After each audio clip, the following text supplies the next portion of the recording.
Hello everybody, I am Nadir Yildirim. I am the CEO and co-founder of Revolution Research Inc. So, at first I would like to start with my story. So I am originally from the Turkey, from the southwest corner of the Turkey actually. And I was a researcher in there and I was looking for a PhD position all over the world. And I come up with the University of Maine, and the next slide says why I came to Maine, why I traveled 5,000 miles. The first thing is the Advanced Structures and Composites Center, where we govern more than $160 million research. We service, more than 500 companies, over 400, over 40, international and nationwide awards. And also the School of Forest Resources with an experience over 110 years, and also differentiator scientist. So I did complete my PhD studies at the School of Forest Resources, and at the same time I did work at the Advanced Structures and Composites Center. So I kind of did a well education and also, a professional life. And then I combined these two skills and I developed and established the Revolution Research Inc., which is a research and product development company. This company won 2015 Humane Business Challenge, 2016 Top Gun Entrepreneurship Program, and we were the one Maine People's Choice Award for the Green Light Maine program. Also, we got awards from National Science Foundation and Environmental Protection Agency. So our research culture is that I call 3P and C. So it's problem, promise, prove, and communicate. This is our concept. So we determine the problem, focus on that, and we make a promise to solve this problem. And then we prove our technology, product, or idea, and then communicate. So we communicate with the companies, with the potential customers, and we make benefit from this product and the technology.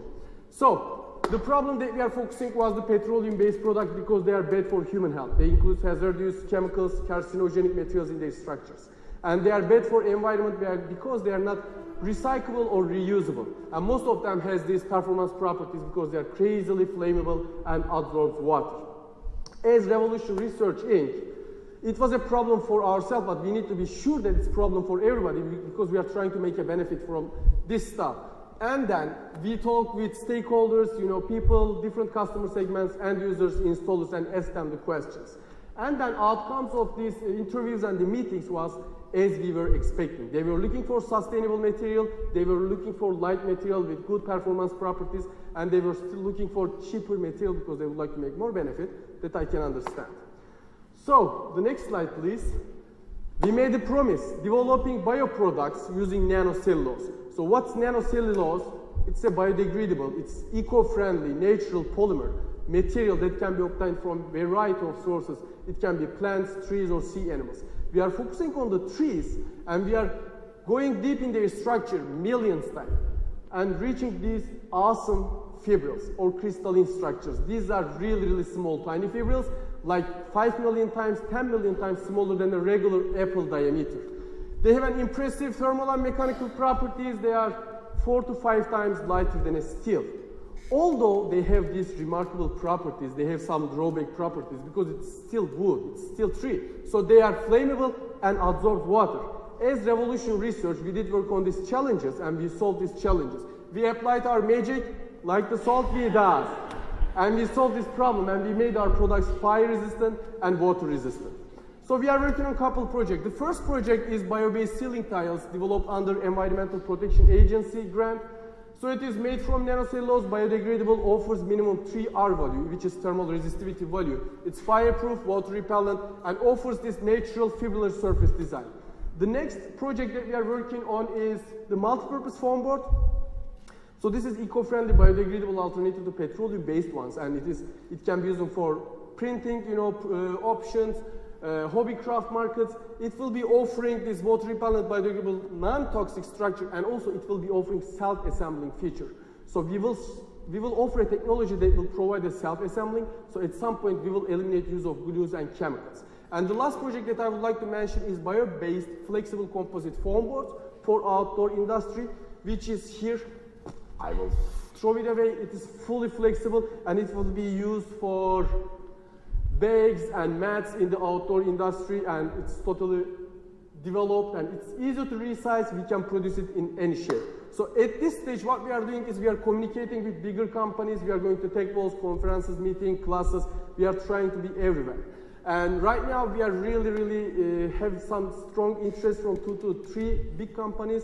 large companies, and we are close to have good agreement. Next one, please.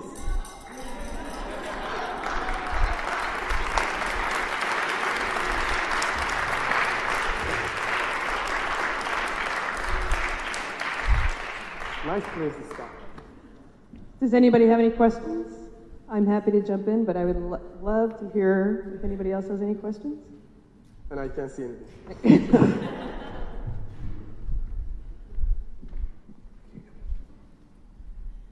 Do you use this kind of technology for packaging?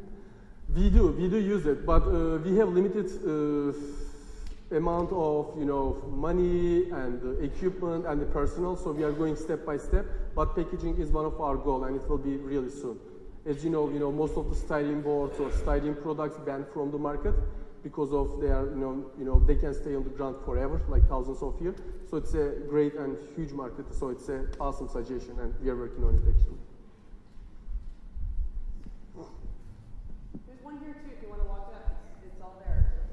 So, what industries have been your early adopters of this material?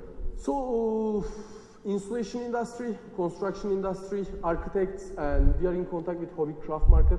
And as I mentioned, outdoor industry, which is a strong industry as well. So these are 3 early adopters for our researchers actually. I just couldn't hear what the third product was being used for, the outdoor foam? Right. So it will be mostly used for backpack applications.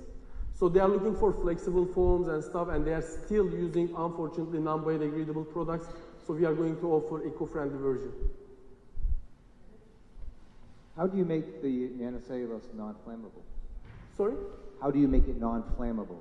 Non-flammable. We are applying some special treatments. We are using some chemicals that is approved by the Environmental Protection Agency, and we are making our products 3D fire retardant. So if you resize it, or if you change its shape, or get a small part, it's totally fire retardant. It's kind of fireproof. So of course I can't tell the chemical name, but it is a chemical that's approved by the Environmental Protection Agency. Does the University of Maine hold any of the patents for these materials? Oh, that's a good question. UMaine has many patents on this kind of materials, and we have some provisional patents as well. So, but UMaine has a strong, patents on this nanocellulose technology because they are one of the pioneers all over the world, actually.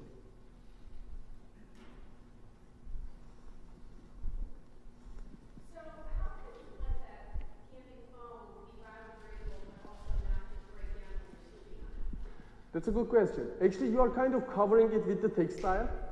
So it will be used in the textiles. So it will not be directly, interacting with the soil and enzymes. So that will be just totally fine. But if you make it, interact with the soil, with the enzymes and light in there, and also the sunshine, all the effects will make it biodegraded actually.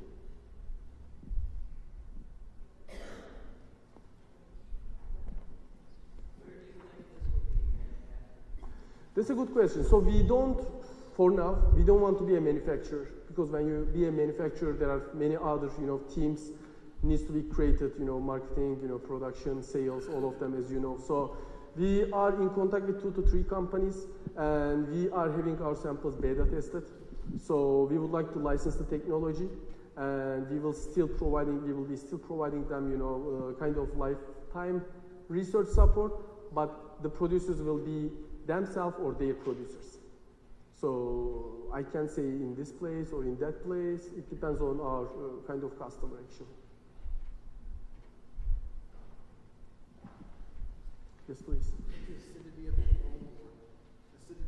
Acidity? Oh, good question. We do some pH analysis on them. Actually, I don't have an exact number right now, but we are trying to make it acid-free. Because this hobby craft market sells, especially like Elmer's product, they sell acid-free product. Actually, we are trying to be a competitor to their product, so it will be acid-free. And we are trying to work with Duke University. They have non-toxicologic laboratories, and we would like to make these products labeled for being non-toxic and non-allergic, actually. Does NASA have any use for it? Excuse me? Does NASA have any use for it? Ooh, I don't know if he have used that, but if they use that, but it can be used in there because it has, as I mentioned, impressive properties, especially thermal properties, high temperature properties, application temperature. It can be used, but I don't have that information right now. Have you considered containerization? Like moving, you say it's 4 to 5 times stronger than steel? Actually, I said it is 4 to 5 times lighter than a steel. It's, it is kind of as good as steel, but it's, lighter than a steel. Actually, that's why the automobile industry also prefers to work with this material. So they are trying to decrease the overall weight of their cars. So they partially started using these materials. I think you're going to call that good. Thank you.